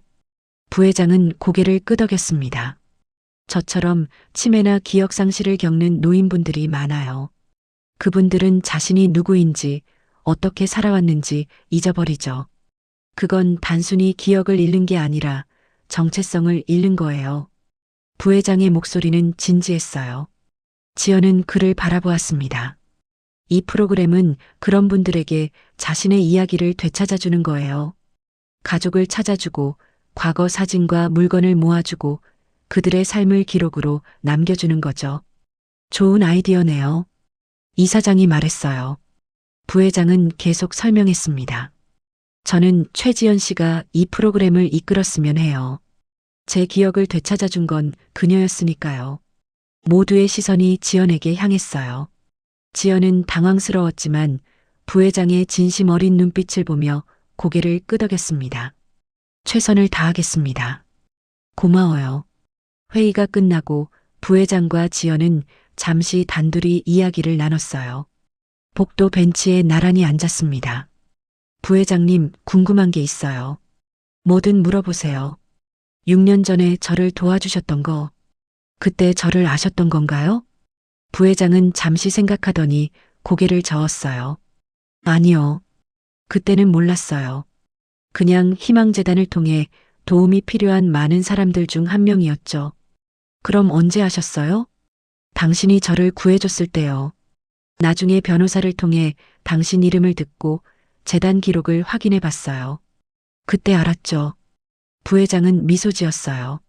우연이라고 하기엔 너무 놀라운 일이었어요. 제가 돕던 사람이 저를 구해주다니요. 저도 알았을 때 정말 놀랐어요. 지연 씨, 부회장은 진지한 표정으로 그녀를 바라보았어요. 제가 서연이를 잃었어요. 감옥에 있지만 제 마음속에선 이미 딸을 잃은 거예요. 그의 목소리가 떨렸습니다. 평생 그 죄책감을 안고 살아야 해요. 제대로 가르치지 못한 아버지로서요. 하지만 그는 지연의 손을 잡았어요. 당신 같은 사람을 만나면서 깨달았어요. 제가 한 선한 일들이 헛되지 않았다는 걸요. 그게 저를 살게 하는 힘이에요. 지연의 눈시울이 붉어졌어요. 부회장님은 훌륭한 분이세요. 그리고 최서연 이사님도 언젠가 깨닫게 되실 거예요. 그러길 바라요. 두 사람은 잠시 말없이 앉아 있었어요. 창밖으로 봄바람이 불어왔습니다. 그날 저녁 지연은 구치소 면회를 신청했습니다. 최서연을 만나고 싶었어요. 이사장에게 말하자 그녀는 놀란 표정을 지었습니다. 왜요? 그 사람 때문에 당신이 얼마나 힘들었는데. 정확히는 모르겠어요. 그냥 만나야 할 것 같아서요. 이틀 후 지연은 서울구치소 면회실에 앉아 있었어요. 유리창 너머로 최서연이 들어왔습니다. 그녀는 수의를 입고 있었고 얼굴은 많이 야위어 있었어요. 두 사람의 시선이 마주쳤습니다.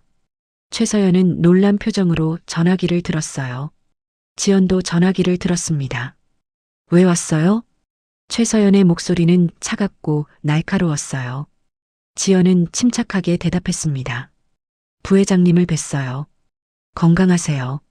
그게 나랑 무슨 상관이에요? 상관 있죠. 아버지시잖아요. 최서연의 얼굴이 굳어졌어요. 그녀는 고개를 돌렸습니다. 이제 와서 아버지 타령은 하지 마요. 나한테 그럴 자격 없어요. 자격이요? 지연은 조용히 물었어요. 이사님, 저도 부모님 있어요. 어머니가 요양병원에 계세요. 제가 제대로 효도하지 못해서 늘 죄책감을 느껴요. 최서연이 지연을 바라보았어요. 하지만 알아요. 부모님은 우리가 완벽하길 바라지 않으세요. 그냥 올바르게 살아주길 바라시죠. 올바르게? 최서연이 비웃었어요. 내가 뭘 잘못했는데요? 회사를 위해서, 가족을 위해서 한 일인데. 자신을 속이지 마세요. 지연의 목소리는 부드러웠지만 단호했어요. 이사님도 알잖아요. 잘못했다는 걸요. 그래서 지금 이렇게 힘들어 하시는 거잖아요. 최서연의 눈에서 눈물이 흘러내렸어요. 그녀는 고개를 숙였습니다. 아버지가 날 용서할 수 있을까요? 이미 용서하셨을 거예요. 아버지시니까요. 하지만 난 지금부터라도 바꾸면 돼요. 여기서 반성하고 나중에 제대로 된 사람으로 돌아가면 되는 거예요.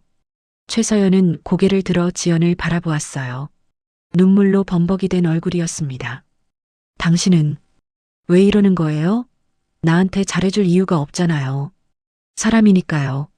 이사님도 사람이고 저도 사람이니까요. 지연은 미소 지었어요. 부회장님이 제게 그러셨어요.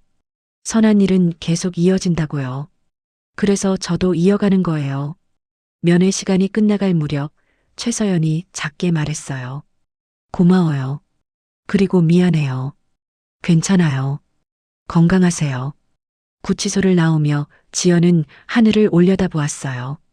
파란 하늘에 흰 구름이 떠다니고 있었습니다. 가슴이 한결 가벼워진 느낌이었어요. 그날 밤 지연은 첫 기억 되찾기 프로그램 대상자를 만났습니다. 82살 할머니였어요. 치매로 자식들의 얼굴도 잊어버린 상태였죠. 할머니, 제가 도와드릴게요. 할머니 이야기를 찾아드릴게요. 지연은 할머니의 손을 잡았어요. 할머니는 멍한 눈으로 그녀를 바라보았습니다. 당신은 누구예요? 저는 최지연이에요. 할머니의 기억을 되찾아드리러 왔어요. 할머니는 천천히 미소 지었어요. 희미했지만 따뜻한 미소였습니다. 지연은 노트를 펼쳤어요. 그리고 할머니의 이야기를 듣기 시작했습니다. 비록 단편적이고 흐릿한 기억들이었지만 그 속에는 한 사람의 인생이 담겨 있었어요. 그날 밤 지연은 일기를 썼습니다. 오늘 나는 또 한 사람의 이야기를 듣기 시작했다. 누군가의 기억을 되찾아주는 일. 이게 내가 할 일이구나. 최한울 부회장님이 내게 이름을 되찾아달라고 했던 것처럼 이제 나도 다른 사람들에게 그들의 이름을 되찾아주는 거다. 지연은 펜을 내려놓고 창밖을 바라보았어요. 서울의 밤하늘에 별이 빛나고 있었습니다. 1년이 흘렀습니다. 계절은 다시 겨울로 돌아왔고 지연은 이제 희망재단에서 없어서는 안 될 사람이 되어 있었어요. 기억 되찾기 프로그램은 성공적으로 자리 잡았고 지난 1년간 42명의 노인들이 자신의 이야기를 되찾았습니다. 오늘은 특별한 날이었어요. 재단 창립 11주년 기념행사였고 프로그램 수혜자들과 후원자들이 모두 모이는 자리였습니다. 지연 씨, 준비됐어요? 강미숙 이사장이 다가왔어요. 지연은 단상을 바라보며 긴장된 표정을 지었습니다. 떨려요. 이렇게 많은 사람 앞에서 발표하는 건 처음이라. 잘할 거예요. 당신이 한 일을 그대로 말하면 돼요. 행사장은 100여 명의 사람들로 가득 찼어요. 지연은 앞자리에 앉은 어머니를 보았습니다. 어머니는 휠체어에 앉아 있었지만 건강은 많이 좋아진 상태였어요. 옆에는 최한울 부회장도 앉아 있었습니다.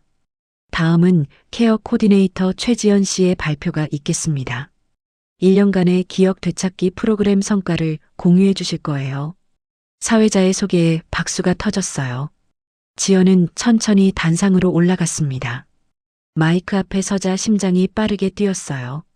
하지만 청중들의 따뜻한 눈빛을 보며 마음을 가라앉혔습니다. 안녕하세요. 케어 코디네이터 최지연입니다. 지연의 목소리는 떨렸지만 곧 안정을 되찾았어요. 1년 전 저는 야간 콜센터 상담사였어요. 매일 밤 헤드셋을 끼고 목소리만으로 사람들을 도왔죠. 그때 저는 배웠어요. 목소리만 친절하면 세상이 조금은 덜 아프게 때린다는 걸요. 청중들이 고개를 끄덕였어요. 지연은 계속 말을 이어갔습니다. 하지만 어느 날 목소리만으로는 부족한 순간이 왔어요. 한 노인분이 길을 잃으셨고 저는 규정을 넘어서 직접 나섰습니다. 그게 제 인생을 바꾼 순간이었어요. 지연은 최한울 부회장을 바라보았어요. 부회장은 미소 지으며 고개를 끄덕였습니다. 그분은 단순히 길을 잃은 게 아니었어요. 자신이 누구인지 어떻게 살아왔는지 잊어버리신 거였죠. 기억을 잃는다는 건 단순히 과거를 못 떠올리는 게 아니에요.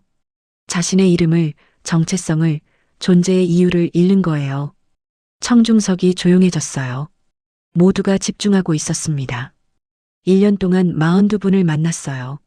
어떤 분은 가족의 얼굴을 잊으셨고 어떤 분은 자신의 이름도 기억하지 못하셨어요. 저는 그분들과 함께 과거를 찾아다녔습니다. 오래된 사진첩을 펼치고 옛날 동네를 찾아가고 옛 친구들을 만났어요. 화면에 사진들이 나타났어요. 할머니가 옛집 앞에서 눈물 흘리는 모습, 할아버지가 전우와 재회하는 장면, 치매 환자가 딸의 이름을 다시 부르는 순간들이었어요. 그 과정에서 제가 배운 건 기억은 단순한 정보가 아니라는 거예요. 기억은 그 사람을 사람답게 만드는 거예요. 누군가 당신을 기억한다는 건 당신이 존재했다는 증거이고 당신이 의미 있는 삶을 살았다는 증명이에요.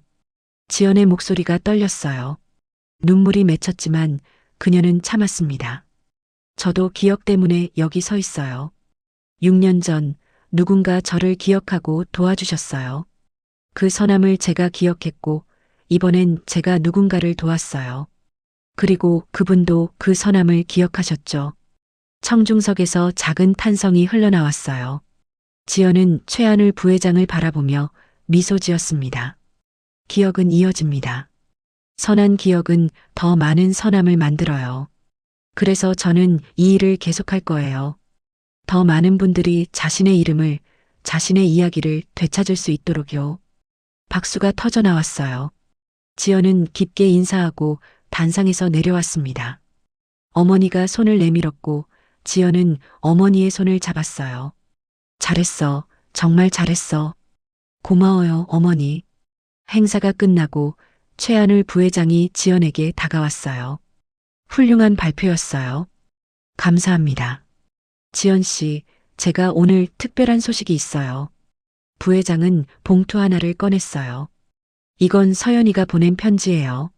지연은 놀란 표정으로 봉투를 받아들었습니다. 최서연 이사님이요? 네. 당신이 면회간 후로 많이 변했어요. 교도소에서 봉사활동도 하고 반성문도 쓰고 있대요. 그리고 이 편지를 당신에게 전해달라고 했어요.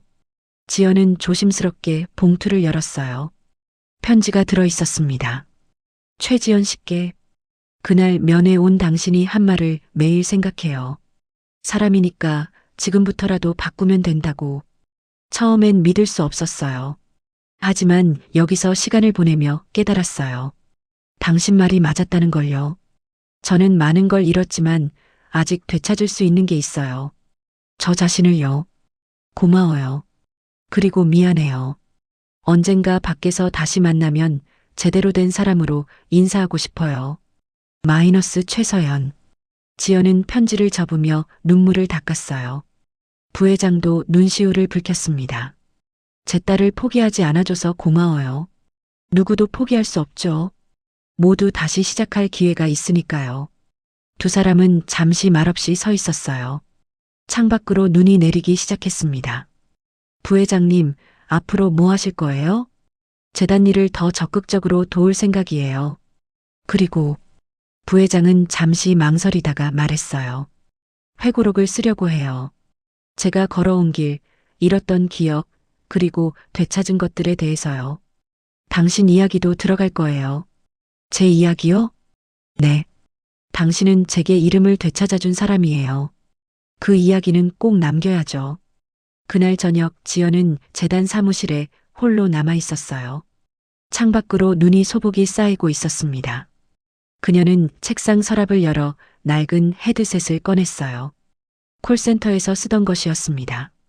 헤드셋을 만지작거리며 지연은 그때를 떠올렸어요. 매일 밤 목소리로만 사람들을 만나던 시절.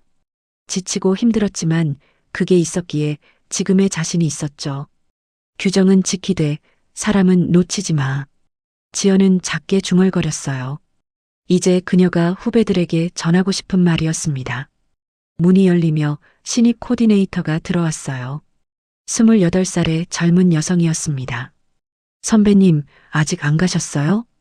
응, 정리할 게 좀 있어서. 수진 씨는? 저도 내일 첫 케이스 준비하려고요. 긴장돼서 잠이 안 올 것 같아요. 지연은 미소 지으며 자리를 권했어요. 앉아. 차 한잔 할까? 두 사람은 따뜻한 차를 마시며 이야기를 나눴어요. 수지는 내일 만날 할아버지 이야기를 했고 지연은 조언을 해줬습니다. 수진 씨, 제일 중요한 거 알아? 뭐예요? 규정도 중요하고 절차도 중요해. 하지만 그것보다 더 중요한 건 사람이야. 눈앞에 있는 그 사람을 절대 놓치면 안 돼. 네, 명심할게요. 그리고 한 가지 더. 지연은 창밖을 바라보며 말했어요. 우리가 하는 일은 단순히 도움을 주는 게 아니야. 누군가에게 이름을 되찾아 주는 거야. 그 사람이 사람으로서 존중받을 수 있게 해주는 거지. 수지는 고개를 끄덕이며 메모했어요. 지연은 그 모습을 보며 1년 전 자신의 모습을 떠올렸습니다. 잘할 거야. 수진 씨라면 잘할 수 있어. 고마워요, 선배님. 수진이 돌아간 후 지연은 다시 헤드셋을 바라보았어요. 그리고 조심스럽게 서랍에 넣었습니다. 이제 이건 추억이었어요. 하지만 소중한 추억이었죠. 지연은 코트를 입고 사무실을 나섰습니다. 눈 내리는 거리를 걸으며 그녀는 지난 1년을 돌아보았어요. 얼마나 많은 일이 있었는지요. 일자리를 잃고 어머니가 쓰러지고 선택의 갈림길에 섰던 순간들. 하지만 후회는 없었어요. 지연은 옳은 선택을 했고 그 선택이 많은 사람들의 삶을 바꿨습니다. 휴대폰이 울렸어요. 최한울 부회장이었습니다. 지연 씨, 집에 가는 길이에요? 네, 부회장님. 조심해서 가요. 그리고 부회장의 목소리가 따뜻했어요. 오늘 정말 자랑스러웠어요. 당신은 제가 만난 사람 중 가장 용기 있는 사람이에요. 감사합니다. 부회장님도 건강하세요. 전화를 끊고 지연은 하늘을 올려다보았어요. 눈송이들이 조용히 내려앉고 있었습니다. 아름다운 밤이었어요. 집 앞에 도착했을 때 지연은 우편함에서 편지 한 통을 발견했어요. 발신자는 김철수 할아버지였습니다. 1년 전 그녀가 처음 도왔던 분이었죠. 편지를 열자 짧은 글이 적혀 있었어요. 지연 씨, 덕분에 아들과 연락이 닿았어요. 10년 만에 만났습니다. 고마워요. 정말 고마워요. 당신은 제게 가족을 되찾아준 사람이에요. 지연은 편지를 가슴에 품었어요.